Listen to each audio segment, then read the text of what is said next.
superintendent here at Vermilion Local Schools. Have been for 19 days, 19 days. Justin Klingshirn is our treasurer. He'll be speaking here in a moment.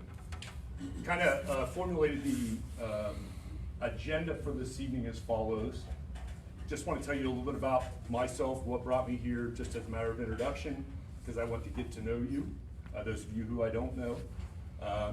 Then we're going to kind of lead into a little bit of a discussion about the finances that go along with doing the things that we want to do here, which involves talking about the big financial picture, the Vermilion financial picture, the state financial picture, and kind of, because I feel like it's probably going to be the part that leads into some specific questions, finish off with Justin and myself talking about exactly what the plan is to do specifically, building by building, place by place, with the money that comes from a prospective bond issue. So this meeting is informational in that way.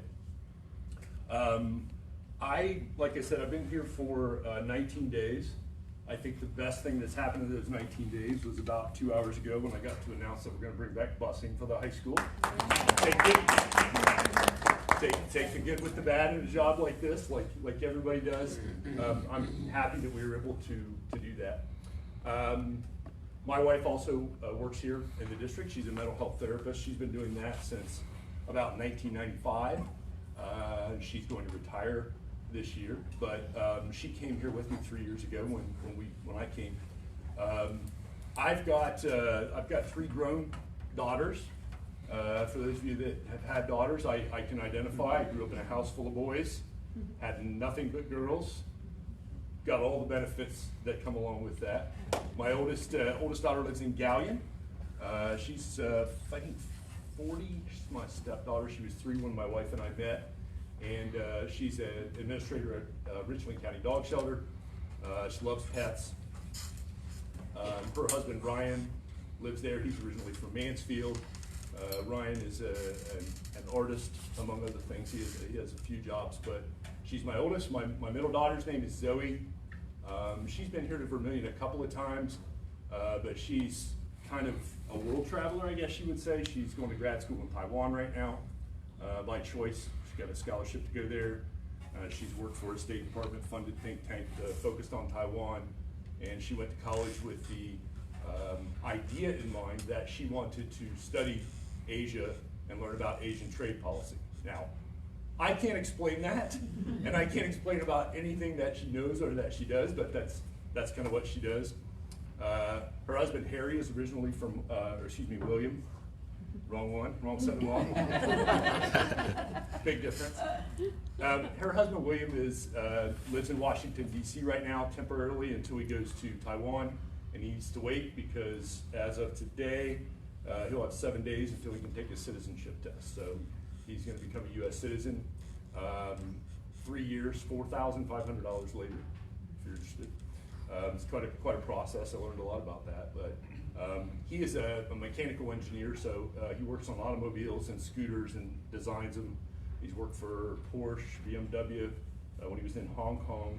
Worked for Honda while he was here, so the two of them have been together for 5 or 6 years or so. My youngest daughter, Adele, moved from Maine to Washington, D.C. for a job just recently. Graduated from the University of Rhode Island with a PhD in psychology. She works for a human relations company that works with companies all over the world in figuring out how to help their employees work better together. She's way smarter than me. She's good at math. Have no idea where that came from, but I'm lucky to have all 3 of them. Her husband, husband-to-be, sorry, I just promoted him, or demoted him. Her husband-to-be, his name is Harry. Harry is a logger. He works in Maine for a big lumber company that cuts down millions of pine trees every year and makes them into paper.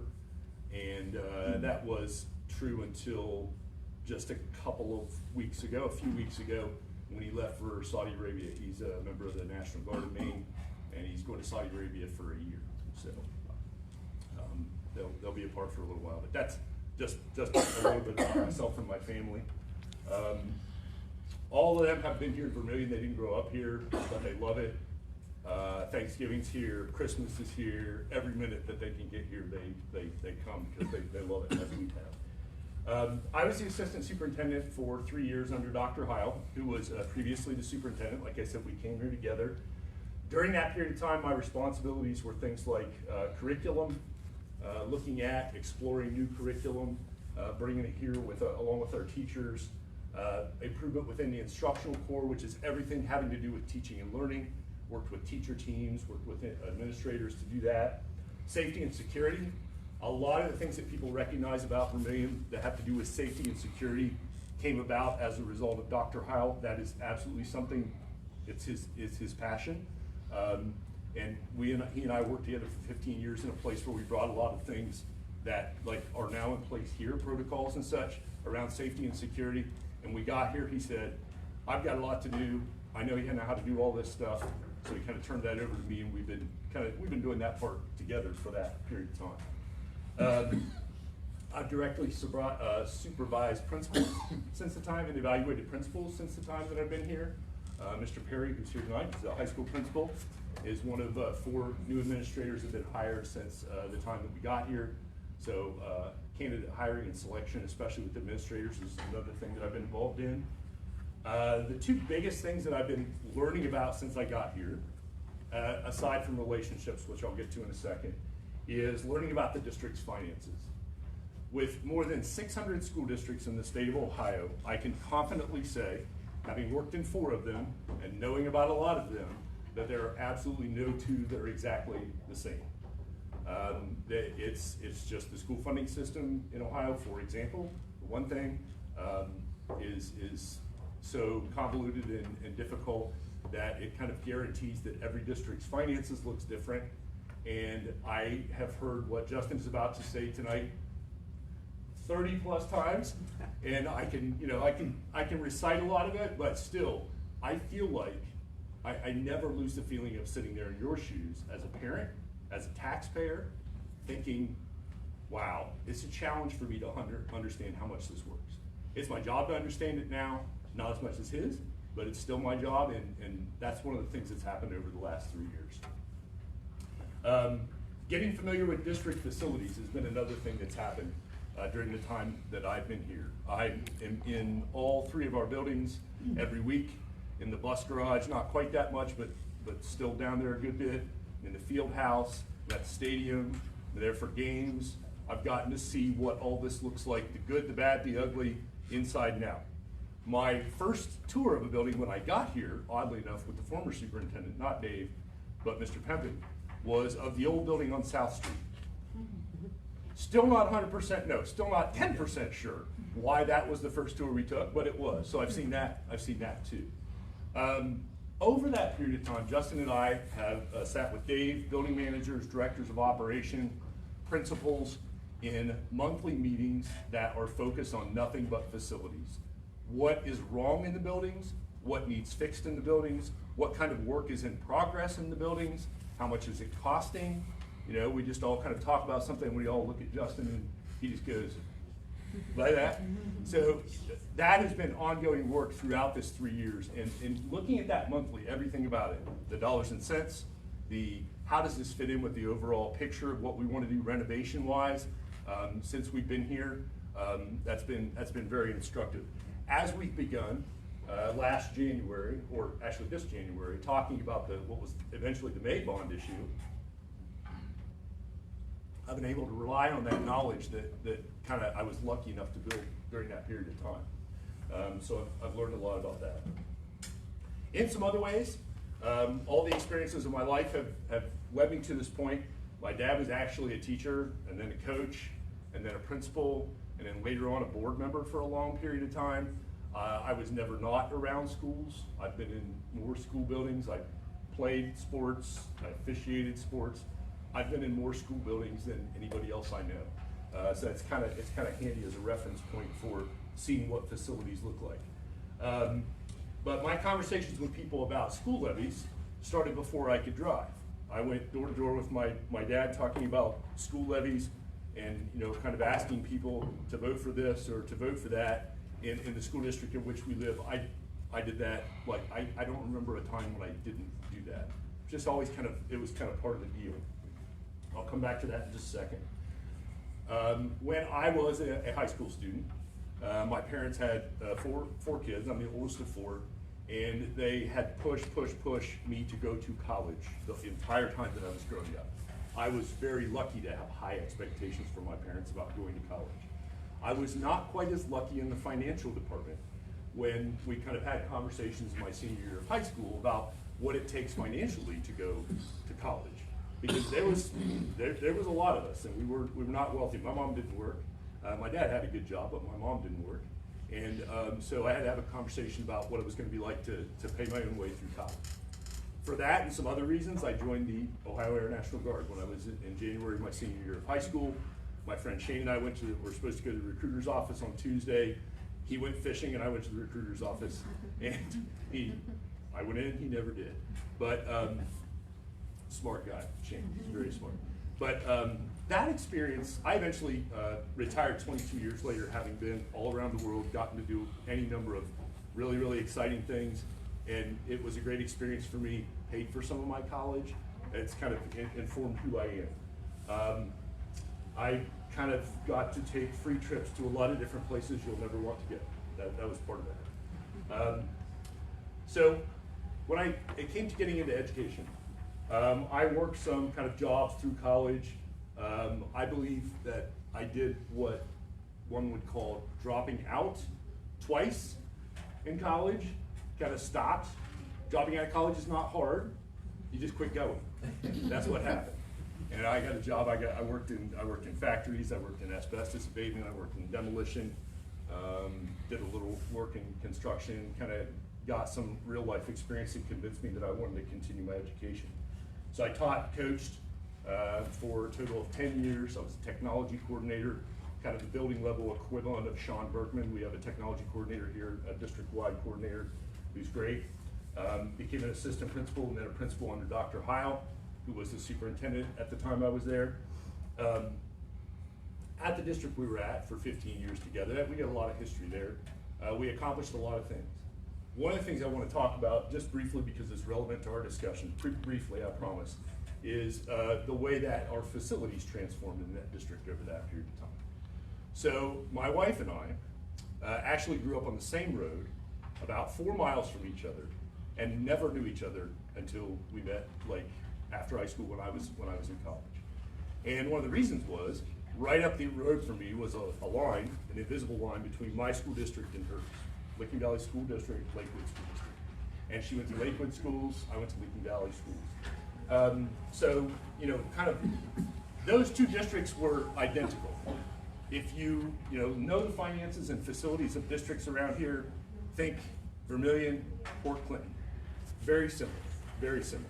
Think Vermilion, Huron. I've been all these schools along the lake up here. I can tell you that a lot of them look alike, right?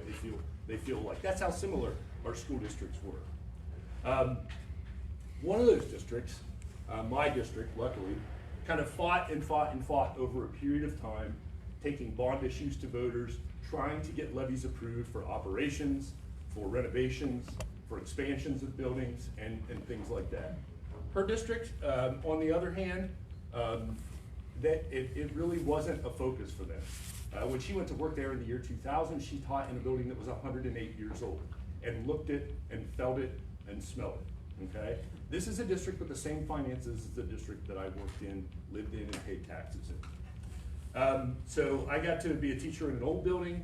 I get to transition to a new building. Our building, the bond issue that's currently going to be in front of you as a voter is a little over 4 mils. There was an 8.9 mil levy there that eventually passed to build a new building and kind of renovate some others, and I got to go through that. When I say got to go through that, that meant doing the hard part. That meant going door to door and talking to people. That meant entertaining ideas from people who didn't think or agree or like the things that I liked and I'd grown up with as somebody who came from the family that I had in the district, right? But we were all taxpayers. I lived there, I paid the taxes too. And that experience, seeing that district kind of transform, the momentum carried on to a project that let us close 4 ancient elementary schools, including the 100-year-old one that I went to school in. which is interesting. Built kind of a new elementary school. By the time, fast forward to 2022, by the time that we left to come here, my wife and I, our districts that we lived in, grew up in, were in two totally different places. One of them was my school district. It kind of, the taxpayers saw fit over and over again after a few tries to build, to renovate, to outfit buildings in a way that made them a place that kids wanted to go and the community could be proud of. That district that I lived in was the poorest wealth district in Lincoln County, the poorest. It's Appalachia, okay? It was a district in 2022 when Dave and I came here, it was a district of destination for anybody who wanted to live and work in Lincoln County. Ask any realtor. Go to the phone book, call them up, ask them, you sell houses in Lincoln County, which school district do you want to sell a house in? My wife's school district, she got to move out of a 108-year-old building when she came here. She was thrilled. She used to spend time every winter with sinus infections from mold and bad air in the building and things like that. She was really, really happy. But that district didn't modernize. The result was, with the kind of advent of open enrollment several years ago, kids flooded from one to the other. There's no doubt about where they wanted to be. They wanted to be somewhere there was kind of an upgraded facility where they could say, I'm proud to go to school there. I saw that in two districts that were kind of side by side. Among the other perspectives that I bring to this, that's it. The learning environments in those two districts were starkly different. The student outcomes were different. I had a choice twice to pay lower taxes and live in her district, or pay higher taxes and have our kids go to school in that district. And we chose it both times, to live in that district. Pay higher taxes plus a 1% income tax, which is not really a thing here. It's not very common around here. So when I talk to people about levies, talk to people about the big ideas behind what we should be doing with our school district, with our facilities, with the way we want the place to be, that's kind of a background that I have. So that kind of brings me here. So for you, a choice to upgrade schools is about money. That's what it is for all of us. I pay taxes. Mine, just like yours, just went up probably, right? I get that. It's also about creating learning spaces that are a place where kids want to be and can be the pride of the community, right?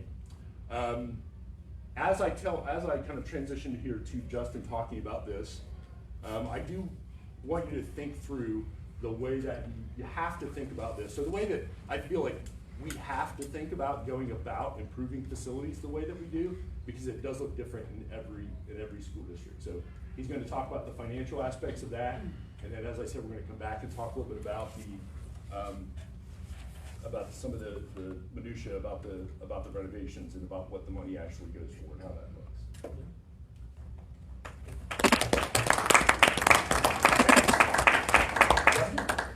Thank you.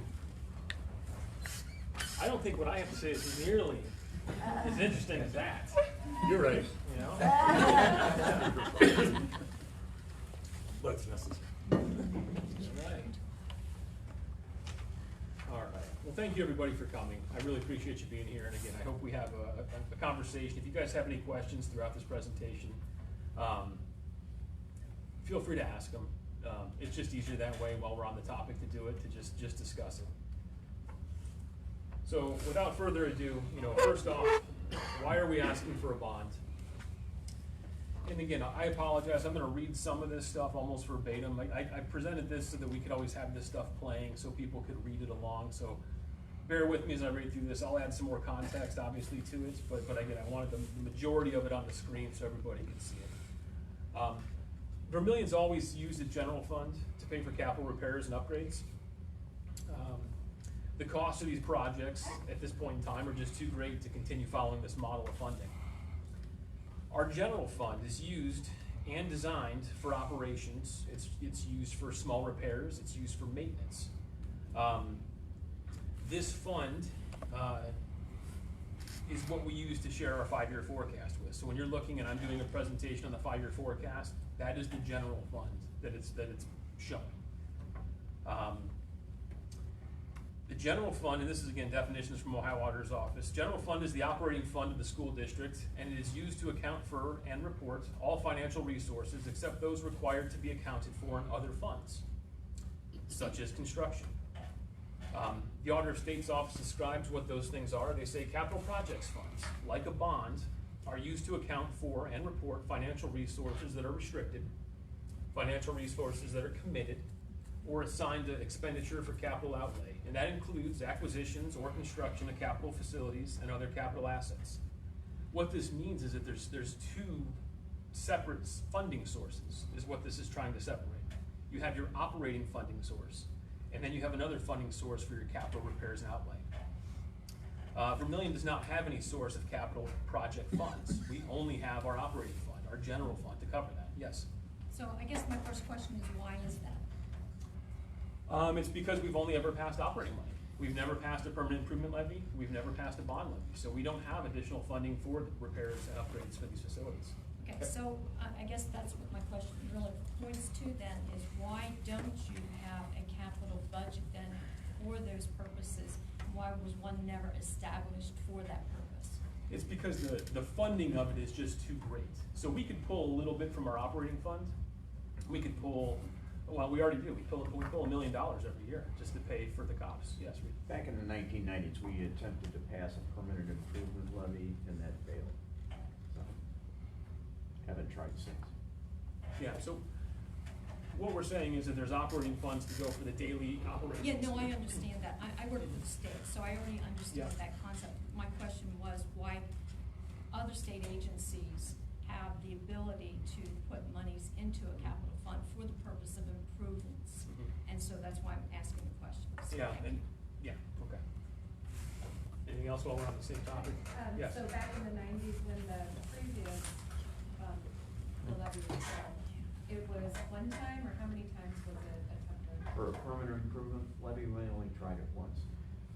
That time, we needed the operating funds desperately. And so then, You know, we had two fiscal emergencies in the 1990s.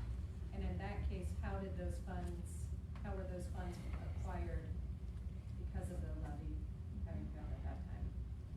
Well, the operating levies paid for the capital Okay, improvements. so there were no improvements done at that time, from that point? Yes, we replaced the roof on this building. I mean, you know, it was the operating or general fund that paid for everything. Yeah, same situation we're in today. What happened in the 90s is exactly the same situation that's happening now. We only have one source of revenue, and that's our operating funds. We don't have a dedicated fund like a bond levy. A bond levy gives you all the money up front to pay for all of those things. A permanent improvement levy gives you a little bit of money every single year, more so used for maintenance, repairs, and upkeep. It's not made for big renovations like that. There's just not enough money for that. If we wanted to do that, we would have to cut our operating budget 75% and run it that way for 2 or 3 years to save up that money to then do this and then bring everything back. Okay? So, again, capital projects, it means think of it as multiple different buckets. You hear Wes was talking about an income tax. There's one bucket. That income tax can go to operations. There's your levy bucket from your general fund and your general operating money. That goes in that bucket. There's a permanent improvement bucket, which is dedicated, restricted. You can only use it for repairs and upkeep of your buildings. There's a bond bucket, again, only used for construction and rehabilitation of buildings. And so by comparison, out of the 608 school districts in Ohio, 211 of them have an income tax. 410 of them have a bond levy or had a bond levy. 507 of them have a permanent improvement levy. So what this means is Vermilion's one of 43 schools in Ohio that only has its general fund to pay for these types of repairs and upgrades. And you know, there's a reason 565 other schools do it differently. It's because this type of funding just doesn't work for when you get to the part where a lot of the systems that were built in the 60s and 70s are starting to fail and they need replaced. I'm sorry, you said that there was 410 that already have a bond levy? Roughly, yes. So do we. We We do already not. have a levy, going right now from 2008. No. That's- state. So what we have here, it'll be the next slide, actually. Here's all of our levies. These are all of our levies. So The first one is our inside millage. The second one is the inside millage we collect for the library. So Ohio libraries don't have the ability to tax. What they end up doing is having to use the school districts to do it and run it as a pass-through. What I think you're talking about is the bond that was passed right here at the bottom in 2007. That was for Ritter Library. That wasn't for the school district. The school district collects the money, pays its bonds, but it's the library that got renovated. Everything else. So none of those other ones are bond issues or No, dedicated no. to construction? No, so what we have is a current expense levy. It was passed in 1976, another current expense in 89, another one in 92, 93, and then the emergency levy that Reed was alluding to in 2011. Now that's not really true. What happened was in 2006, one emergency levy was passed, and then in 2008, another emergency levy was passed. When the 2006 came up for renewal, they combined the two, and that's why you have the renewal in 2011. And then the other levy we've passed since, and again, we didn't actually seek to put this out there. This was from a town hall meeting, was the safety and security levy. And again, that's just dedicated funding. We can only use that for safety and security purposes. So it doesn't go into our operating budget. So the last levy that Vermilion passed for operating was in 2008. And we've never passed a bond levy, and we've never passed a PI levy. I have a question. Mhm. So if you had tried to do a bond levy and it didn't pass that first time, and you ended up using the general fund to fund the repairs, which was an emergency repairs, that would have left a hole in the general fund then, wouldn't it? Sure. Then why not redo the bond levy again? Why stop only at one time? We are running the bond levy again this November. But that was 10 years, I mean, however Yeah, many I'm not years sure. ago, you know what I mean? Why I'm don't not we do sure it what one the time? decision It's was kinda then. like, it's almost like you kinda gave up after that one session, as opposed to trying it again and again, and then now you're at a dire situation where you're completely, the building needs even more desperate repairs. I mean, I don't understand why wait so long. So what I can speak to is what they actually did. What they did then, and it wouldn't work necessarily now, if you go for a bond and it fails, there is an alternative. It's called a certificate of participation. It's called COPS. What it has to do is you have to have a very strong financial picture. You have to have your operations spending less money than you're bringing in every year. But the district itself goes out and buys bonds and sells them, and then they finance them that way. The district did that. That's how we sold the old building, came over here, built the new elementary school. I think we put an addition on the band room. That's how we built the field house. We did all of those things. We're doing that, but we have to appropriate that money to pay those bonds back from our operating money. So we pay $1.2 million every year out of our operating funds to pay for that COPS. And we'll be paying for that until 2037. Okay? So how is that gonna make it any different then? If you're going to take out another bond issue, you're gonna have to put out even more money, which means that you're gonna need to increase the revenue for the school to operate. So none of this makes any sense. What's the justification for asking for another bond money? Well, the bond money, so what would happen is we would get an influx of $47 million, and that would be spent immediately to fix and repair all of the things across the district. Our operating money would stay where it is, and we wouldn't be using that then to cover the Okay, so, emergency repairs that come up. so with all the tax money that you're currently receiving, how much of that is inside and outside money that's voted on, and what part of it is outside money, or the inside and the outside? Because I have some vague understanding of this part of it. Because there's monies that gets voted on, which we're talking about now for bond, but there's also other monies that come in that are unvoted for. So the unvoted for, that's the Ohio Constitution, it's a requirement of 10 mills. And what they do is they take 10 mills and they pie it up between the Parks Department, the libraries, the schools, and all of that stuff. Of that 10 mil pie, the school district has 3.9 of that 10 mil pie. Okay, what about the 20 mil? So the 20 mil floor, that's something completely different. What that is, that's saying,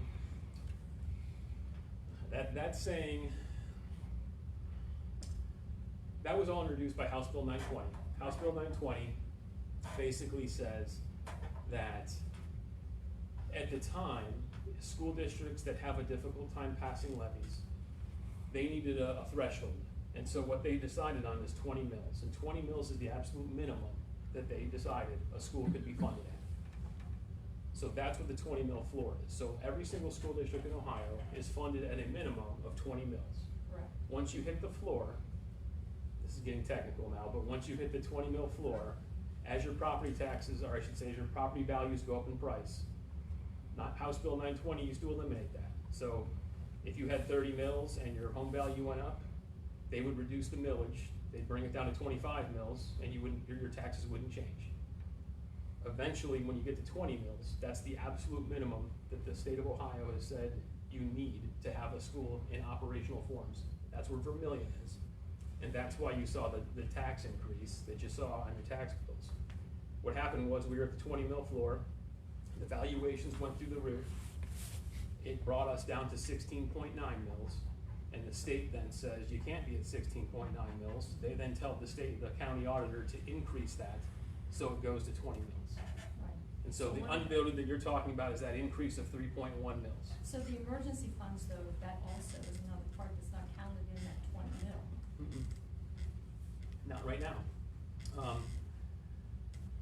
With all of the legislation that just came through, Vermilion is coming off of the floor.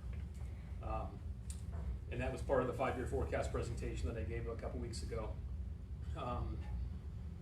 There's a bunch of different legislation out there right now. Yes. The current law, the line item 66 veto, an override by the House and by the Senate, says that as of January 1st, 2026, school districts can no longer go and have an emergency levy on the ballot. So that means we would lose $4.25 million, or think of it a different way, that pulls us off of the floor automatically. So the increases that everybody saw in their taxes, that's gonna go away. And then the district would have to go for new operating money to replace the 4.25 mils that would be not allowed to go on the ballot as an emergency levy. There's also House Bill 129, which is saying something similar to that, but they're saying if you had an emergency levy, we're gonna grant you one more time that you can go for a renewal, but you can't call it an emergency levy. You have to call it a fixed expense levy, and that's really all it is. An emergency levy, it's just saying that we're going for this dollar amount, not this million. They let you do it one time, and if you passed your emergency levy prior to 2012, or I'm sorry, 2013, I think is when it was, you can continue with the homestead and owner-occupied rollback that you would get. And so that would fall under us, we would be grandfathered in that. So if House Bill 129 passes, we then can go for a renewal. In that language though, it also says that any emergency levy counts towards your floor. So in either situation, whether House Bill 129 passes or the current law stays the same, Vermilion is off the 20 mil floor. And so by default, 3.1 mils is what we're losing in revenue, and which all of you will see a reduction in your taxes. So the schools are going to get less money? Yes. Either way? Either way. In addition to that, Erie County just voted on Monday, I've been told, 2-1, to double up on the homestead and owner-occupied credit. So what that means is for 1 year, they're gonna double the credit the state provides. Now, the state reimburses us for that credit, the county will not. So we will lose $315,000 in addition from Erie County, and Lorain County did the same thing, and so we'll be losing another $185,000 from there. So when it's all said and done, we are going to be losing somewhere between 2.5 and $2.9 million right But now. how much money do you have that's carried over from previous years? Right now, our carryover was $9 million. And what percentage of that is, what's that percentage? That percentage is just over 30%, 31%. Is there legislation out there for a 40% cap? Right There's now? talk about that. As of right now, there isn't a cap carryover. What there is if a school district has 100% cash carryover, they cannot put a new levy on the ballot. New money levy, I should say. So what you're saying is there is no windfall? There is no windfall. Yeah, that is gone. We will return to funding levels that we had back in 2024, minus $500,000 that we're losing from the county side now. So it'll be even less. So how many students do you serve in Vermilion? 1515 is what the latest ADM count What is it? 1,515 students. And so how much is that per student if you were dividing up the cost Just over 16,000 per student? per student.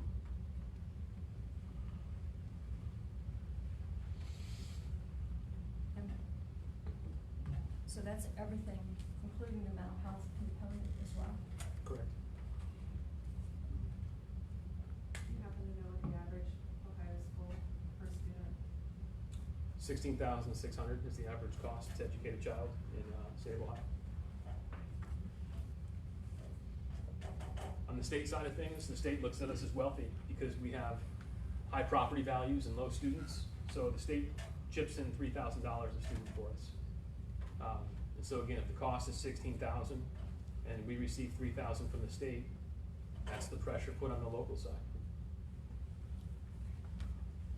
And again, why? The state thinks we have high property value and low number of students. Yes. State views of Vermilion is very wealthy. But isn't the majority of the, average, majority of the home values here are not as high as along the lake, right? Right, what they do is, they take a look at the total property value for the whole school district, and then they divide that by the number of kids that you're serving. One of the richest school districts on paper to the entire state of Ohio, the absolute richest by far, Kelly's Island. Yep. Huh. There's 4 students there. So on paper, from the state side, that's the most well-to-do district in the entire state.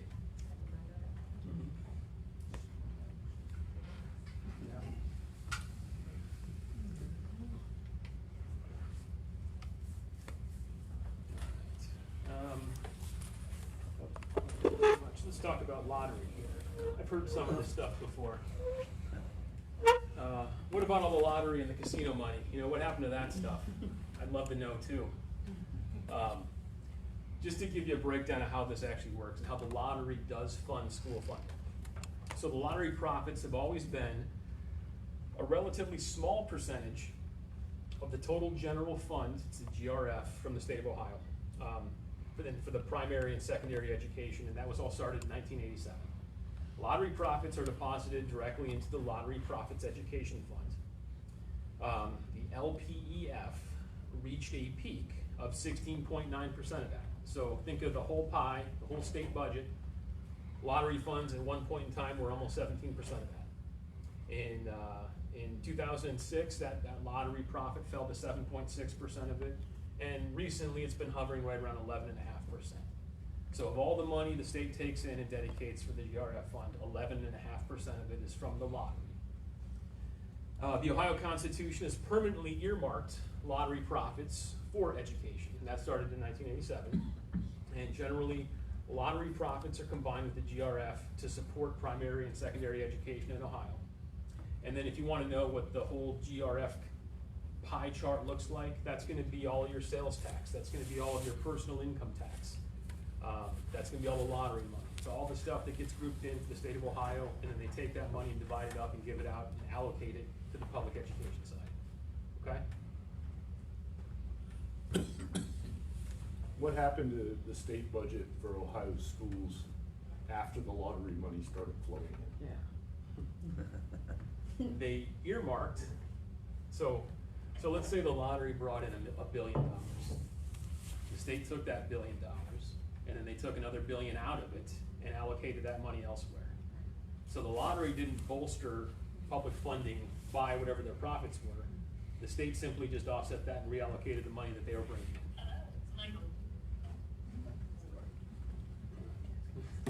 So, great question.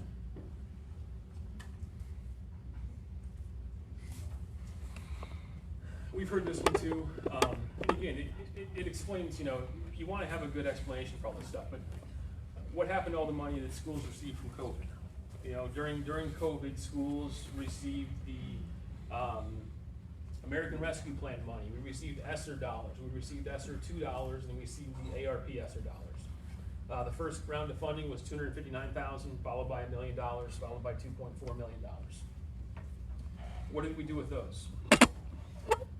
We used our ESSER funds and our ESSER 2 funds to pay for 1,350 Apple computers and 250 Apple iPads in 2021 for all students and staff. We had to have everybody on a one-to-one technology.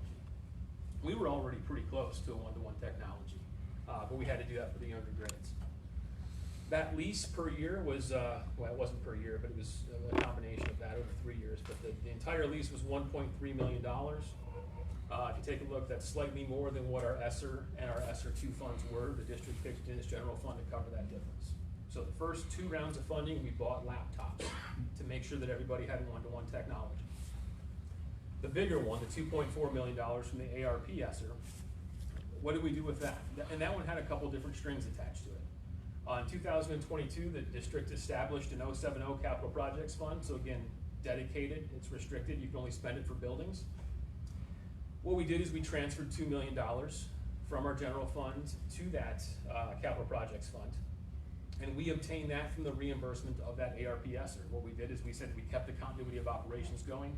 We reduced our expenditures and our salary. By reducing our salary expenditures, we saved $2 million.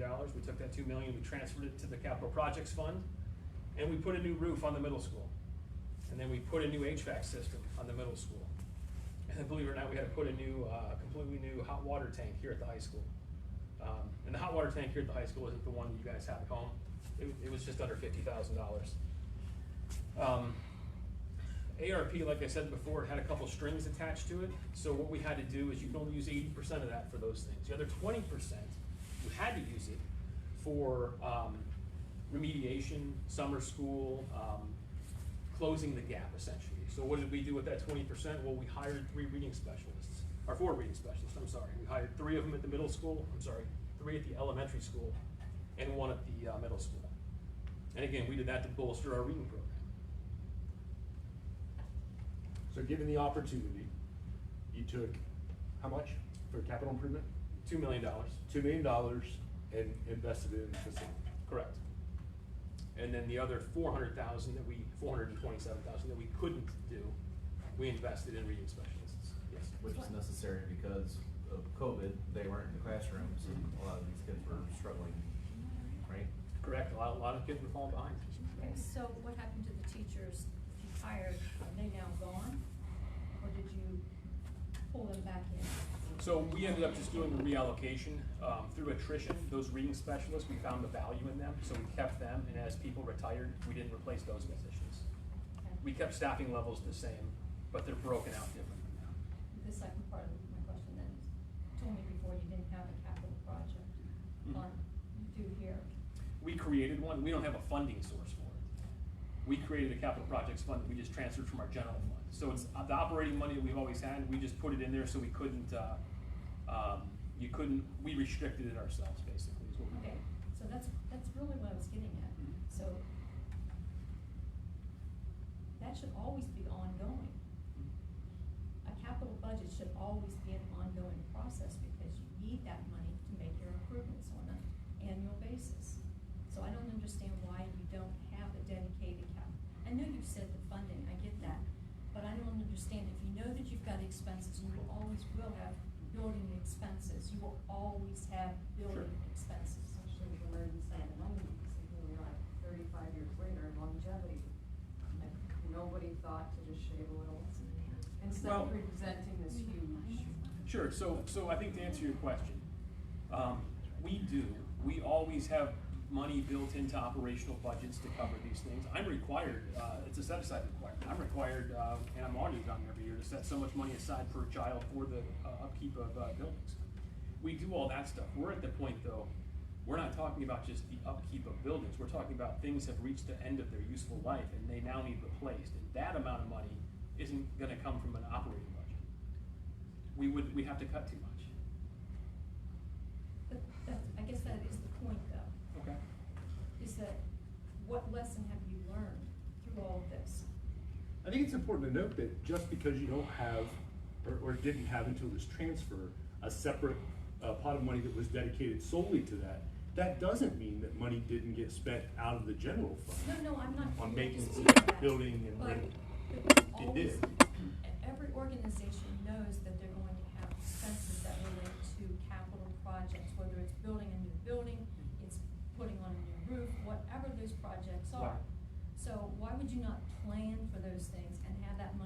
aside even incremental amounts, so that in the future, you have those monies to fall onto. So our 'Cause you can capital keep that- projects, those yeah. are, that's not just an annual thing, that's a biannual budget that can be created, and it can be carried over.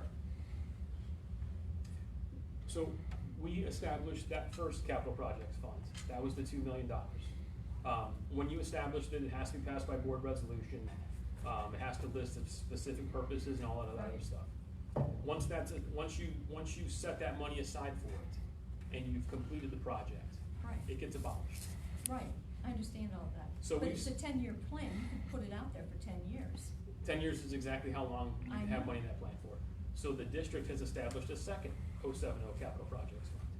We have $7.6 million in that fund, and we are using that to, again, maintain some of these things that we need to. So to your point, we do have a separate fund, a second one, I should say. And there's $7.6 million in it right now for immediate repairs, and that transfer was done, I wanna say, in the May forecast. If you wanna go back, you can see where our general fund money dropped from where it was to the 9 million. Okay. Am I understanding that your capital project fund is coming from the general fund for day-to-day operations, upkeep, and that type of thing, where the bond is going to replace things that are pretty much gone? I mean, these buildings are not as young as everybody thinks they are because they're kept up. And so, am I understanding that that bond levy is gonna allow them to keep them in a condition where my 3 grandchildren can attend Vermilion schools, like my entire family graduated from Vermilion and got a great education, were able to have careers because of that education in a safe environment? Right, so, however you wanna look at it, we only have so much money coming in, and right now it's all dedicated for operations. If we want to, and we are starting to have those conversations of pulling money from the operations and putting it and earmarking it and restricting it, what that means is we have less money to provide the same level of services that we're currently providing. Yep.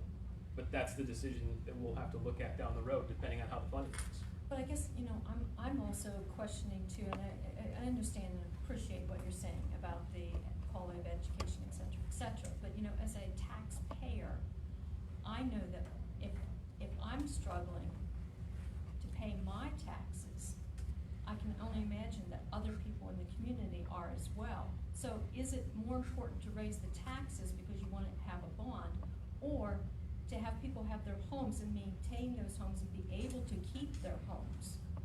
But if that bond doesn't pass and the schools are But that's what. so much going downhill, what's that gonna do to your property? Well, It's not, you're not I'm gonna not have a disputing good. the fact that you don't Right. have, but it's also about economics. If your people, your base, the people who live here can't afford to pay their taxes, then you have no income anyway. You're losing your residents because they can't afford to keep their homes. So what does a school district have to offer to a school that doesn't have any kids? You can see. Are we Yes. is that person $100 away, a year away from losing? Well, we don't know that.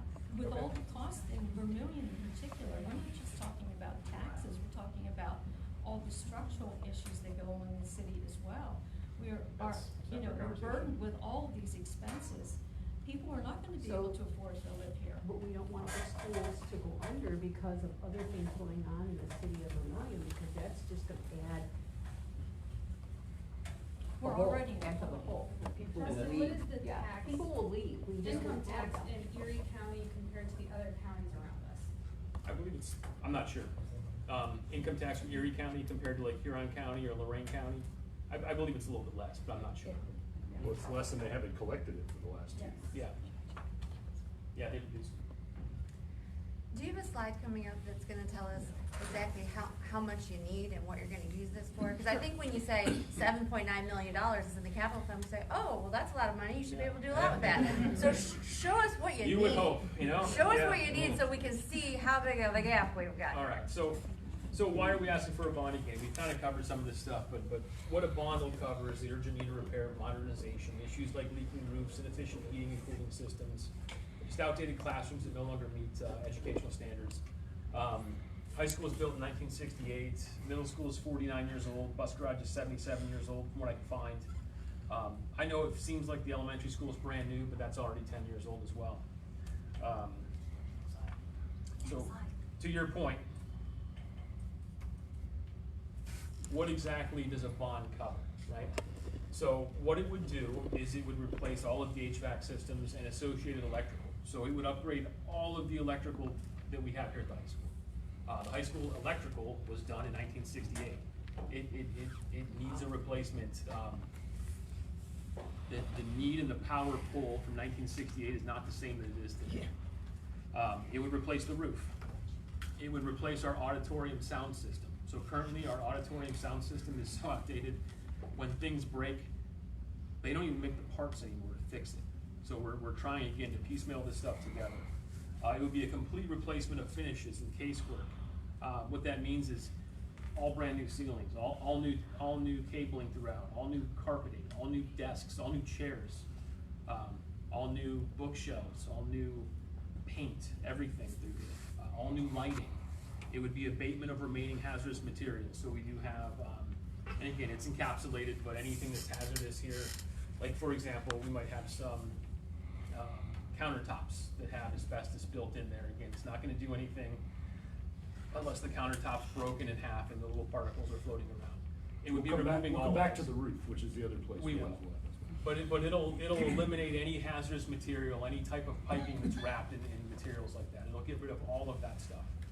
It'll redo and renovate all of our bathrooms, handicapped and access signage. It'll put new pavement and wearing course across all of our sidewalks, all of our parking lots. It'll replace the water main, which we'll get to. And again, the use furnishings, technology, infrastructure upgrades, cabinets, chairs, furniture, desks, bookshelves, all of that stuff. That'll be here at the high school. New generator? Why do we need a generator for the school? Generator, that's a discussion we've been having. Again, because of us being, what did they say we were? Dewey County, we're a disaster site. And so because we're a disaster site, we have battery right now. And again, that's something we're discussing that internally. So the projections from our architect that led to the numbers that are attached to these things come from the OSFC, which is the School Funding Commission that built schools, buildings, elementary through high schools all over the state of Ohio since the late 1990s. So they project based on what they've seen.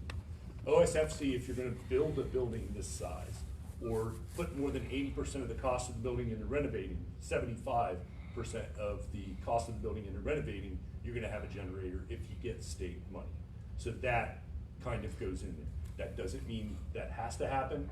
You're thinking mostly there. If you do have one of your coolers and freezers and the week or two's worth of food that's in all that, the electronics, the hundreds of thousands of dollars of servers and things like that have been put in, you can only have so many battery backups. It really is something we have to look at as part of this discussion, the cost benefit of a generator. We've had discussions about that. The other things that are in that line item are absolutely have to happen for sure.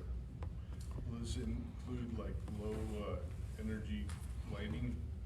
Yeah, it would be all the fixtures, everything would be replaced. So that would drop your Hopefully our budget. cost, yeah. The other thing too that I've heard, why not build a new building, putting all this money into this building.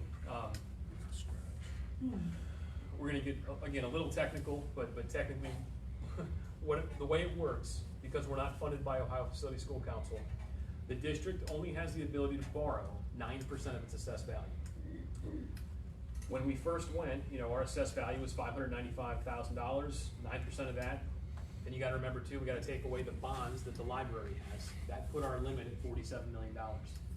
If you were to replace this building at the exact same square footage with a new building, it would be $53 million. We couldn't afford it. We don't even have enough money to borrow. We don't have the ability to borrow to build a new building. For one. And that's just one.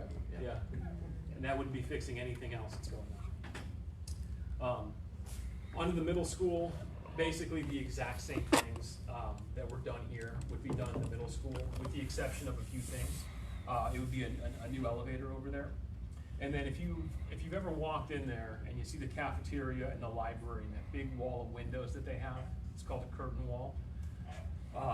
Same thing over at the elementary school. That leaks, and we have had every single contractor that we can think of in the state of Ohio to try and look at it and tell us what it would cost to fix, and nobody will touch it. So if we wanted to spend $2 million doing that out of the general fund that we saved up in a capital improvements fund, we can't find anybody to do it. Right.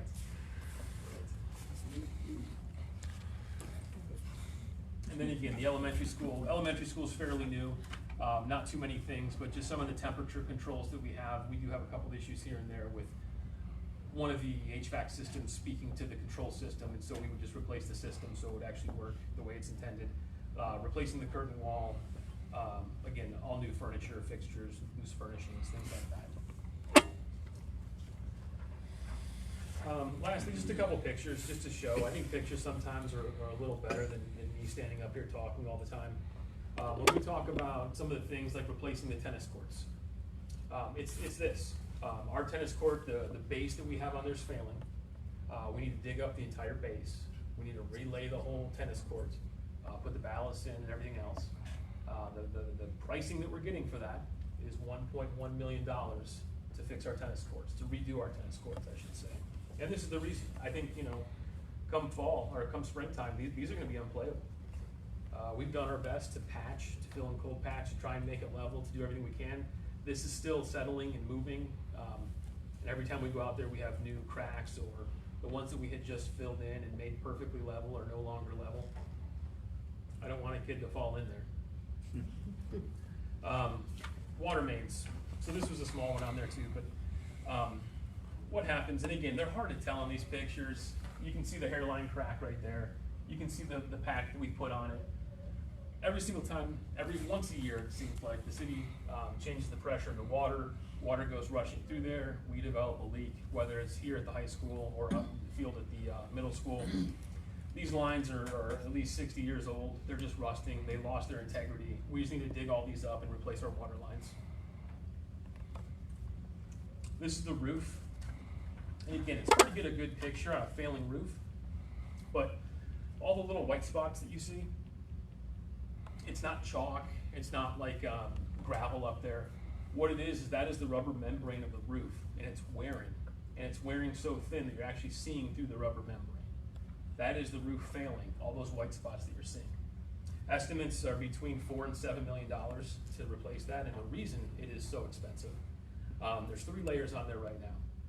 What needs to happen is we can't put another layer on. We'll void all the warranties. We need to take all 3 layers off. And sadly, the first layer that they put on in 1968 has cement filled with asbestos. And so all of that needs to get mitigated, and that's going to be the expensive cost there. The kind of to that point, repairs have been done. The roof has been resurfaced literally as many times as you can resurface it. You can't get a warranty on what you put on top of what's already here. You just can't. They won't warranty it. Real quick, does a project like this, will that interfere with school at all? Maybe this something could be done over the summer? Yeah, be done before we school would do start? all that stuff to limit disruption at all costs. Okay. That some things that people have done, districts have done when you have to do something like this, maybe you have to end school a little bit early one year, start it a little bit late the next year. It's, kind of getting together with the general contractor and talking about all the stuff, the big picture, things like that are that impactful. Casework. I mean, casework means stuff that's on the walls, all of the, counters, desks. If you go in our classroom here, I'll be happy to take you in one. If you were in there in 1975, it looks exactly the same as it did then, except that has one of these in it, right? It's the things, the items like that. That's not something that's easy to do either. No. Furniture you can, pull it and whip out in a week, but there's a lot of things like that that are going to be, and you can't do it while you're doing the roof. Justin, I got a question. Yeah. Is that the roof at Sailorway? That's here. That's here, okay. So if you do this roof here, you're gonna replace all the rooftop units? It'll all be done at the same time, so they don't come up and do the roof and then 6 weeks later, they're up there with No, rooftop units? no, we have architects and the project managers to coordinate all of that stuff in there. Okay. Yeah. Same way we did everything in middle school, you know, same way. Sadly, or I should say luckily, that roof didn't have 3 layers and didn't cost nearly the cost that this roof will. But, you know, we did Sailor Ways Middle School, complete HVAC and complete roof tear off, complete, no disruption to school. By the way, so many people have asked about the cost of the roof, that like, I mean, we have interrogated the architect about this any number of times, and we understand the reasoning why, the model that led to the calculations that they come up with. So basically, this company does school roofs, renovates them all over the state of Ohio. What they're saying is this per square foot cost that we're giving you, that results in that big number, is what we're seeing repairing roofs right now. It's not an astronomical pie in the sky, gold plated roof. It's just that's just what it's costing right now. And we pressed them on this to the point where they were just here today with a drone flying around looking at the roof. They actually took core samples today to verify what we, kind of figured out before about the composition of the different layers of the roof. And the person who works with the landscaper, not on the roof, the person that works with the architect all the time in buildings all over Ohio came here today to kind of give us the equivalent of what you get after you start, which is an estimate, right? You get like this is how much it's really going to be. We had somebody here looking at that who's actually here today. And the last picture I have is just our bus garage.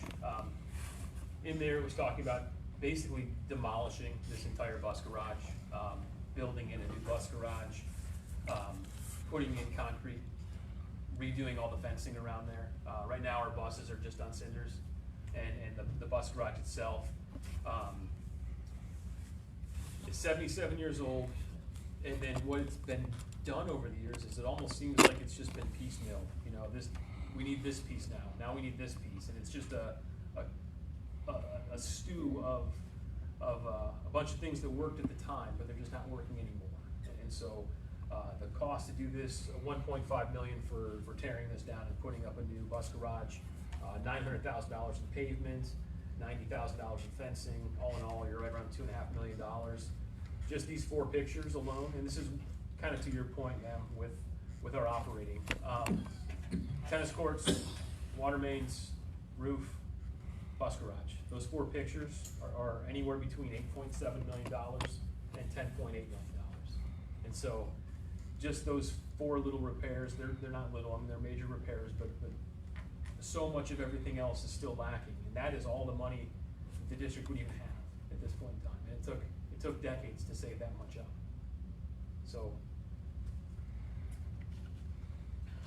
on the last couple slides here,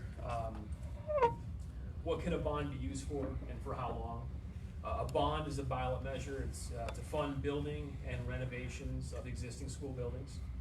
Revenue generated from a bond cannot be used for anything other than for that.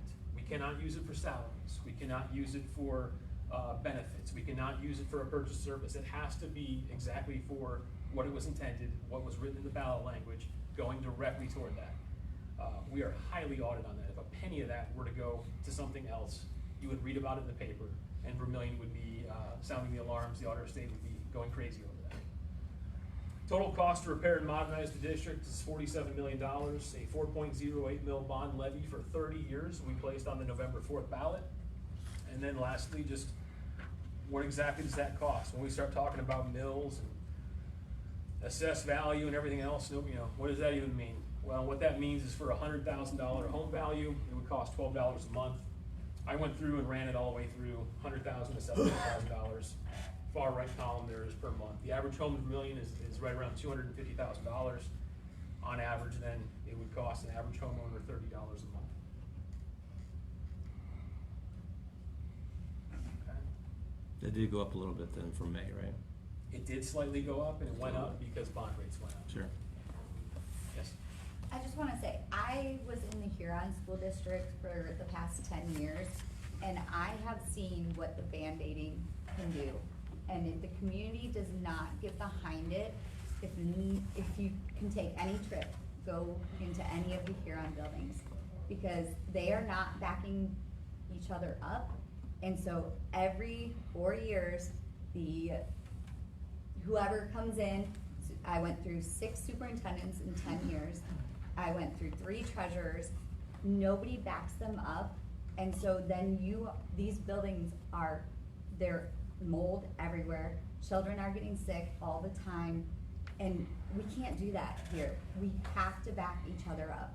So if you can do anything, please open your mind and just know this is for the long term, as hard as it is to swallow. And we are all struggling in different areas. But if we keep pulling apart each other, we're never going to lift this community up like we can. I'm a graduate here. I have some other graduates here. We are so lucky to be back in this area. I lived away from here. It took me a while to recognize how amazing it is. So please just be open to it and support each other. Well, I would really like to see overall the operating costs, if you can provide that to me, so that I can take a look at what those costs are, how much you're paying out for salaries, all of those things, so I can have a better understanding of what that money is being used for currently, so that I am well informed about the ask that's being presented to me. Yeah, absolutely. So, for everybody, there is, a lot of this information is on ODE's website. What you're talking about specifically on the general fund side, salaries, benefits, how much we receive from property tax, how much we receive from the state, it's all in the 5-year forecast. I gave a presentation on that. I think it's on YouTube. I did it in October. So just a couple weeks ago. If you go on YouTube, we have our own YouTube page, and you can listen to me present the 5-year forecast. So you have it, I mean. Speaking of those numbers. Yeah, and not talking just, I like a spreadsheet. Sure. I like to take a look at the spreadsheet so I can do the comparisons of the costs, and then your 5-year plan as well. Yeah, that's all in there. Okay. Yeah, you can read the assumptions as well, that's the other side. I can send that to you. If you, at the end here, if you give me your email address, I will. I'll send you everything. Thank you. Yes, ma'am. If the bond issue does not pass, and we try again in May, do you have an estimate about how much the cost is going to go up to make these same? No, I'm not sure what rates are gonna do. We wouldn't be able to do that. That increase that you saw just now was from rates. I'm not sure what those will look like. I mean the cost of the building Yeah. supplies, the cost I understand, yeah. of paying the people who do it. I mean, aren't all those costs going to increase? Absolutely, they will. There has not been a time in the present day when they have gone down. Right, right. They haven't. There's no sale on high school roofs. A few of the things that you have listed up there are kind of the nice to have things, like, new furnishings, but several of them are sort of, you could see a catastrophic failure, right, in the roof, or in the HVAC, or in the electrical system, or in the water. So, if you were to see something like that in one of those critical areas, what kind of, what's the emergency repair cost, and what would the potential effect be on the operating budget if we had to do an emergency repair on something like that? We are, with this roof, already there. So the money that is saved, that's where it's gonna go. This roof will be replaced, period, end of story. And then we'll It have has to. $0 left in the capital improvement budget that you've been saving. So, yeah, well, depending on where that costs are. Depending on how much it costs, yeah. So And then there is you'd a- be screwed if you had something else go wrong, essentially. And something else always. Of course. will go wrong. And so what you're talking about then is our beginning cash balance, which you alluded to before as well. We have $9 million in the beginning cash balance, and then we have $7 million dedicated over there. What you're talking about is if we had another incredible catastrophic failure on something, we would absolutely have to reduce our expenditures immediately to find that money to cover that. I sort of looked at this bond issue as thinking about my house. These schools have good bones, I think.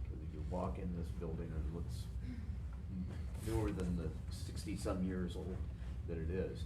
But, in my house, I had to replace a furnace. had to replace a couple of water heaters, had to replace the roof. Windows. And we did our windows. You know, we didn't have the cash available to do that, so we got a home equity loan. This is basically a home equity loan for the schools to be able to do the things that are absolutely necessary to do that. Your architects came up with $88 million of things you could do, and the borrowing limit's 47, and this is, you know, basically, you know, 50–60% of what could have been done if we had the borrowing capabilities to do that. Well, You have to take care with of all it. due respect, Mr. Wakefield, you paid back your own loan, your neighbors didn't pay it for you. But But this is our. this is our community and our schools. This is our, You know, this is our home. right now, we all went to school in our community, and, you know, back when most of us were, you know, going to school, $10,000 a year was spent on us to go to school. That's $120,000 of education that we received from our community, and it is the community that paid for it. Think about your taxes. Are you gonna pay $120,000 in school taxes? No. You know, it's a community that takes care of a community. It's what makes our country good and strong, and it's what gives every child an opportunity to achieve and be able to do things in the future to make the world better for all of us. And that's what the investment is. That's why public education is a constitutional thing in the state constitution, and it's what's made, you know, our country great. I think we all wanna do great for the kids, and there's a point where there's a limit, right? And I think to her point, she wants to know, itemized, all these expenditures of $30 million, you know, where did all this go? It's not 30 a year. No, it's, our project's right between 27 million is about what's might be. Close Sorry, enough. I understand what you're saying. Point is. And I mean, to that same point, last year alone, you got an extra 2.5 million, right? Have you seen that money? So, what you're talking about, we saw that coming through, we knew that was going to be coming through. And normally what we've been doing historically for the last 15 years is reducing staff, letting attrition happen, do all those things. When we do that, it makes things a little more difficult, obviously. We knew that that was gonna be coming through, and so we didn't know exactly how much. We weren't sure what was gonna happen. We knew we were on the 20 mil floor, we knew the reevaluation was gonna happen in 2024. We didn't exactly know what that was gonna do, so we kinda let staffing stay where it was until we saw what that was gonna look like. We saw that, half of it last year. This year will be the full effect of it, and then next year we're gonna lose it all again. So, that is gonna be something, regardless of what happens, we're gonna have to right-size our ship anyway to cover that loss. Are you- In addition to the 500,000 from the Lorraine County, any other county. Well, you think 27 million is a lot? I do, yeah. It's absolutely not. That's your opinion. No, that's. And I'll have No, mine. but a lot of us have kids in the school, and I will definitely say that I don't think that, I mean, my kids have been here for what, 7 years? It's not frivolous, so I do feel that there are a lot of opportunities that I wish that my kids had, that more, you know, wealthier school districts might have, but the bare bones of the education is quality. So I see, for the years that we've been here, I would never say, that the treasurer has been frivolous in spending. I think for the amount of money that they have received, they've been very good stewards of the money, so I do congratulate, you know, the administration on having done that, because we are by no means a wealthy district. And I think it's important as taxpayers to know where the money goes, so I do appreciate your questions about the spreadsheets and things like that, because I think that is important. But I do know, walking in the hallways and being a part of the school, I would never say that there's money just being thrown around, and frivolous teachers and frivolous activities and things like that. And I do think that our kids deserve a better environment, and our community does, because on top of it, this is a campus that our community uses. And it's a campus that, not just because our kids go to school here, we're here. There are a lot of people that are community members that use our campus. And I think that's important too. And I think that's something that we should be proud of, and we can continue to be proud of. But I do have a question. When this passes, When would a lot of this start? Like when's the idea, like when would taxpayers see the fruit of their labor? It would be as soon as possible. So I would have to go, Wes and I would both have to go either to New York or Chicago, sell bonds, get all that stuff taken care of, get the financing taken care of, go through all of that stuff, send all of this stuff out to bid, award bids, and go from there. So our hope would be the summer, having groundbreaking on something. Now, I'm not saying the whole project would be completed in one summer, but that money coming in, we would be able to do whatever we could over the summer here. So going out to bid, you're just talking about other, contracting companies around the area, so it could be an influx of money for, to your point about, people losing their homes, there's contractors that could be put in bid for these projects, right? And the kinds of things that we have are all over the map, like in construction trades wise. Yeah, They are. You're looking at price, you're not looking local. Because if you're looking local, then you're not really looking at total cost. As a contractor, you can find a contractor someplace in another region. It doesn't necessarily mean it's gonna be local.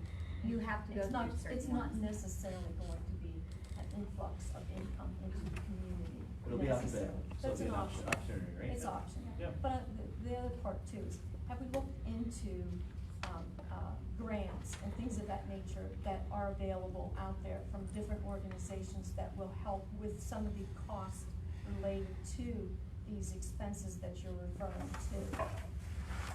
I have never, go ahead. I can speak about the tennis courts right now. As a tennis coach, I reached out to the USTA, which is a national organization, and they have a $200,000 grant that they're willing to make to anybody that redoes, a tennis court. So, and all these other projects that are out there, I'm sure there's gonna be tons of opportunity. Right, I'll let that's you what guys speak to that, That's but. what I'm asking, Yes. is have we explored those as also as options to decrease the total cost of these bonds or the monies that's going to be spent? Now, if that's the case, and you haven't done it now, you can't use the money, then how can you, if you were to get a grant, for example, for tennis courts, now you decrease that amount for the bond, so what happens to that money? So you're saying if we go under, Yeah. we'd end Yes. the bond quicker? Okay, so that's what I'm getting, because the money can't be used for anything else other Correct. than what Right, is right. specifically stated in your ballot Yes. proposal. There's rules against arbitrage. I can't take $47 million and put it in Star Ohio and earn 4%. There's a certain limit amount of money, and we can even earn on interest for it. Right. We have That's bond what- counsel that's for why doing all that stuff. I'm just yeah. bringing that up as a question. Yeah, it's all highly regulated, so if we didn't Yes. spend it all, we would just end the bond, it wouldn't go 30 years, it would But just we be are at exploring 27. those things, I- to his point. I have a calendar, a date reminder every Tuesday morning at 8 AM on my calendar. It says, look at grant websites. Okay. And I've been doing that since I got here. Nothing close to this is here. There's a reason why when you drive down Route 90 into Cleveland, you can see where the grant money goes. It's in big hospitals with Mr. Jacobs' name on it, or Mrs. Jacobs' name on it. People like to do that. I mean, shoot, even our football field has the car dealership name on it, right? Things like that. Mrs. Bengal, who's the principal here until last year, did quite a lot of looking, and we worked together on grants for our agriculture class, which is a career tech class, that we were trying to develop. Everything we have there now, that's not a physical improvement, which we did, it was grant funded. When science labs in and of themselves, which is part of this project and desperately needs to happen, you need to do that. Maybe you think people that are technology organizations and things like that for grants, but it's not going to be $6 million. No, but Right. money is money. Sure. No matter where it comes from, Absolutely. it's income. So we got safety and security grants here, and that was $200,000 per building, right? It's for the 911 reform. Right, so there was that. There's an Attorney General grant that just came out today, that's for some more safety and security things, and other things that you could conceivably do. That money is first come, first serve. I will have applied for that by the end of next week. There's another grant, school bus safety grant. Governor DeWine feels really, really strongly about safety belts in school buses. in love with the idea. Not me. But with the school bus safety, with the school bus safety grant, you can do other things. And our transportation supervisor and I were just talking about this within the last 2 days about what we're going to apply for in that grant. It's due in 3 weeks. It'll be done soon. You know, we're constantly doing that. That's absolutely part of what we do. Good to know. Yeah. Thank you. Again, part of what Mrs. Roy just mentioned, they're not gonna be frivolous with this money. This money's gonna go directly to, what I believe that, I believe a lot of people believe that, it's gonna go directly to what these kids need on a day-to-day basis, bottom line. And won't this be part of the audits as to how this money is spent? Like, you're audited, you have your 401, your 003 fund, those get so much funding, and when you start writing out those checks, you got these guys over here that come in and do their audits 4 times a year. I was audited, did that job. You better have it spent in the right place, because they are watching that very closely. So it's not like Vermilion schools could spend that money frivolously or otherwise on something else, because you have the state auditor coming in and doing audits. They may walk into the AP office and say, I wanna see these 200 checks. No, Boom, boom, everything's- boom, yeah. everything better be in line, whether it's spent on a roof or spent on a book in the 003 fund. Yeah. No, even that, why is the bond not 34 years? You know, it's at 30 years because that's absolutely as long as the depreciable value of what we're doing can go.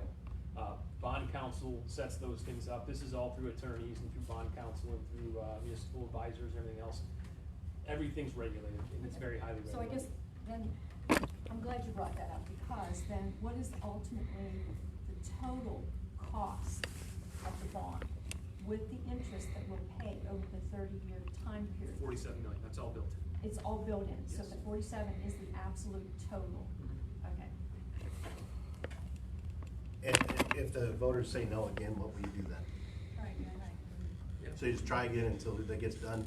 Well, what would you do in the meantime is what, since the last time the voters said no, what was done differently to now to try and prepare for that? So what'll happen is Because if they say no for the next 7 years, what are you gonna do? well, it's a great question, absolutely. The only thing we can do, fix what absolutely has to get fixed while we have the money to do it, and take the money from our operating budget to do that. That's plan B, that's why we put 7.6 million into that capital projects fund. If this bond fails, we have the money to fix the absolute need that has to happen. We have to keep the kids safe and warm and everything else with that roof. If anything else were to happen, it's gonna come out of our operating budget, and that's gonna be less people, less services, less everything. Less teachers?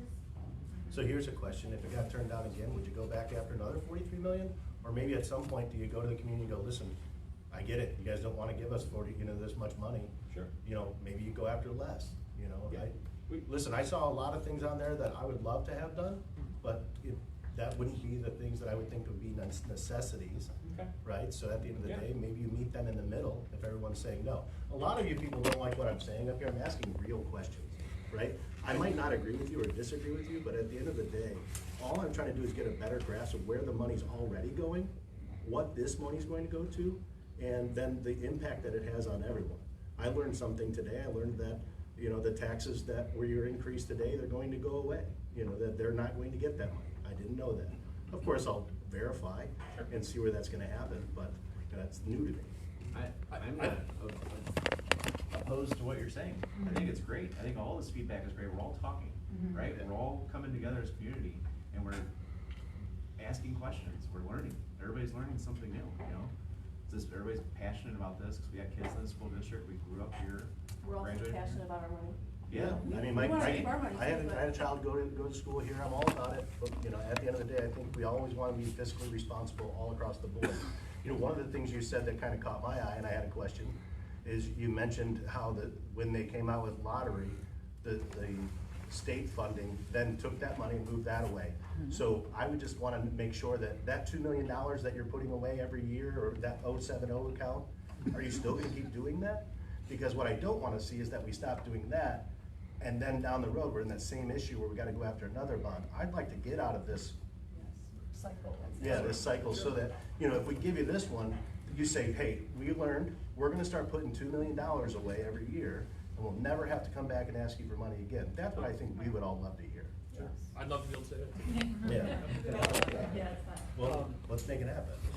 Yeah, we're trying. But that's part of it though, too, like to your point.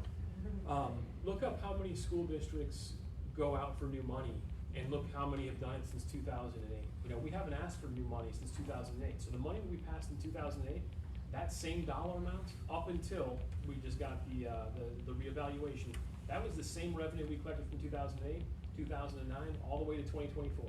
That revenue hasn't changed. And so again, think of yourself, if you run a business, how long can you build a house? If you're a home builder, how long can you build a house in 2008 and keep that same pricing all throughout? Eventually, you have to increase the price. You just don't have the money to do it anymore. You can take shortcuts, you can do all these other things. We can't do that. We can't take shortcuts at all. We still have to provide exactly the same level of service and level of education that we always have. I mean, taxes did periodically go up since 2008, so you did receive a little bit more money. Take a look. I have the numbers out there. I mean, I'm not gonna incrementally, absolutely. Incrementally. Yes. Yes. I don't know if this has to be useful, but I think Vermilion has a unique, aspect to the town, is that they are we're off the lake, so there's a lot of tourism. Are we collecting any taxes from the tourist department? I mean, I don't know if. No, The the school doesn't. school No, we district don't. does not, but the county does get a percentage of money that comes from tourism. But the school district does not. No. No. Which is why we get this weird, we live on the lake, we have great value, this is what the state sees, we have great value, we have so much money, but the rest of us are not. It's what the state sees and what the reality is, it's completely different. Well, And the biggest part of that is the property values. So we have all these homes that are along the lake that sell for hundreds of millions of dollars, okay? And then you have your average homes like where I live, they take all the total of all those, the total of the values of the homes, and they divide it upon the number of people who actually live here in the city. And that's how that information is then evaluated in terms of your property taxes. Well, I guess there's a lot of like EMB out here where I Right. know that when I go travel to hotels in different cities when I work, You pay I've got like tax. 3 different lines of taxes going on. Is Yeah. there something that goes on with these, B&Bs and Yes. hotels? You should talk to the county treasurer to find out that information. They'll be able to provide you with that kind of information, or the auditor of this, county. Rick Jeffries or, Caleb Stidham can contact their offices. They should be able to help you with finding out how that information, they came around and did a huge, informational thing during the summer months to tell us how, because they knew this was coming with the property tax adjustments and so forth. So they provided some insight onto how your property values are estimated and broke it down into very, very simplistic manner so that you could understand it. And there's no way for any of those taxes to go into the school funding? No, it's the way the state regulates. That's bad. And that's what you need to talk to your state representatives about, because they're the ones who create the laws in terms of how these monies can be spent. And if you don't understand that, that's who you need to go to and talk to the auditors and your treasurer of the county, and then go to your representatives, because technically, our school system is not, the way this taxes are set up, and they're trying to make those changes, but some of those go against what we want, and some go towards what we want, and so you need to be more informed. It's also been named unconstitutional, how they found here. Yes, I remember that. And so there's, speaking with our representatives. When we went to talk to the Erie County Commissioners, Justin did a fantastic job talking to them. They were considering the homestead rollback, the homestead and owner-occupied rollback, which really does address kind of the most needy group when it comes to property tax. It does. But they haven't implemented it But- yet. Wait, I'm sorry. January They 1. did, Yeah. Yeah, Lorraine, and it's already been decided. But what I'm saying is, when Justin explained to the county commissioner who was sitting there, knowing that he had the ability to take away, you know, $300,000 per year of our money, he basically admitted after Justin told him, you know, one of the three, for 5 or 10 minutes, he said, well, this is all way too complicated. Why have you all made it like this? And these superintendents in the room, like, we wanted to choke him. I mean, it's a legitimate question, like, why does it look the way that it does, complicated the way that it does? And why is there a burden of property tax the way that there is that impacts Vermilion? Believe me, if we designed a system, it would not look like this. But that's part of the state law. It is, it's all that. It's all constitutional. Your votes and your choices matter where that's concerned. There's some ideas out there. I mean, the property tax bubble with the reappraisals has started conversations about that should have been going on years before. Why, for example, didn't we cap the amount that your property taxes could go up to inflation? Why didn't we do that? I'm not a legislator, it's not my job, but I kind of wonder that, right? I'm thinking now when it went up, my property tax bill went up a lot, like a lot, right? And I'm kind of wondering that, but we have to live to kind of just talk about, like, the last thing I would say about the bond versus the money that we have to live on. We have to live, bond issue aside, we make the place look the way we want to make the place look, fix the critical things that need to get fixed. Moving forward, the day that gets done, we still have to live within our means. We still have to live within our means. Those levies that are on there, that are emergency levies or whatever it is that you want to call them, have been our funding stream for years. We still have to live within those means. So we got to continue to do that no matter what happens with the bond issue.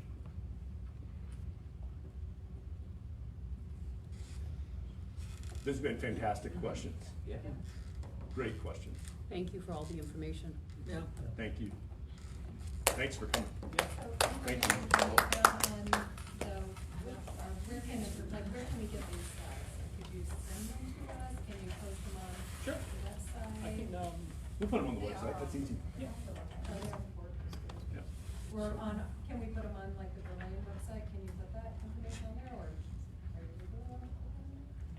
Which one? Like the mayor. The Like- Vermilion. It'll be vermilionschools.org. Yes. Is it on there? Yeah, absolutely. Okay. Anything we showed you here is not like Just levy factual campaign information. website. Understand we got our busing back? Yes. Yeah. November 17th. And so how did that all come about to begin with? The news. The People news started to about. get hired. My mom is a bus driver. People quit, people retired, people got hurt outside of busing, and it kind of just fell apart. And so they got people trained, and so the people passed the requirements. I am so sorry. My mom was so excited, so. No, it sounded like we lost Yeah. a couple people, right? That's And- right. And we weren't able to hire anyone to do that job. That's right. But it seems to me like if you would offer enough money, someone is willing to do that job. So it seems like it's been a vacant seat for quite a while now. And that's the way labor market works, right? But I would also say that you can't find a school district within 100 miles of yours that hasn't had the same problem. Yeah. And the training's long. And it's, Like, yeah, that training, we're talking 6 weeks ago. I was just watching bus drivers do maneuverability yesterday, getting ready for the test that they're gonna take tomorrow. 2 of the 3 that we're about to add are gonna take the test tomorrow. And like they described to me the training that they've been through, it's not simple. I mean, we have to have kids safe, so you gotta be. So is there a minimum staffing level there for you to be able to provide the busing? And how does like that busing budget affect your day-to-day? Are you gonna take that away at some point, if you're not able to pass these bonds? Different thing. Is it? I No, don't know. that we have to, I think we will be at what we would consider to be minimum staffing level with the addition of new drivers that are about to be added, which will allow us to bring back high school busing. That's just about minimum staffing. That includes our bus transportation supervisor driving on routes several times a month. Mechanics. And mechanics driving, they kind of in there too. So it's kind of it's the bare minimum, but it's the minimum. there are districts all over the place, which if they have to go for operating dollars for, you know, to voters and it doesn't pass, you gotta cut stuff. You gotta cut, we've cut stuff. Stuff will be, you know, cut, that's just a thing. It's Is just, that your first line item that you cut though? that's another night right there. No, Okay. no, I mean, you know, the safest way for your kid to get to school is a school bus, statistically speaking. Safer than walking, safer than driving, definitely safer than riding with a friend down the street. For sure. But, yeah, it's a big deal, we're happy. So, yeah. Thank you, everybody, for coming, thank you so much. Vote Can you guys yes. hear me?